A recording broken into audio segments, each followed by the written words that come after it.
ఆ stage feet తీసేసిందే Subhash పత్రి, ఆ stage feet తీసేసిందే John.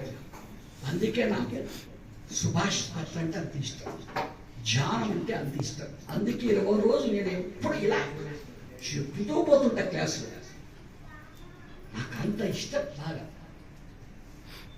నేను పక్కన కూర్చున్నాను, మనోహర్ చెప్పరా అన్నాడు. ఏం చెప్పాలి గురువు గారు? చెప్పు అన్నాడు. ఏం చెప్పాలి సార్? ఆయన కోపం వచ్చేసి ఆయన చేయి తీసి ఇక్కడ ధన కొట్టాడు. కొట్టి నా తల తీసుకొచ్చి గట్టిగా ఆయన దగ్గర లాక్కున్నాడు. ఇలా చూస్తున్నాడు నా వైపు. చెప్పు అన్నాడు. 20 నిమిషాలు ఆపకుండా మాట్లాడేశారు. ఏం మాట్లాడు నాకే తెలియదు. మనోహర్ నువ్వు బ్రహ్మాండంగా మాట్లాడవరా అన్నాడు. సార్ నేను మాట్లాడలేదు సార్. మరి మీరు నాతో మాట్లాడించారు, మీరు సార్ మాట్లాడించారు.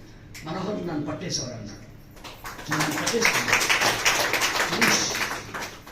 నా లైఫ్లో పెద్ద టర్నింగ్ పాయింట్. నేను మర్చిపోలేను ఆ రోజు.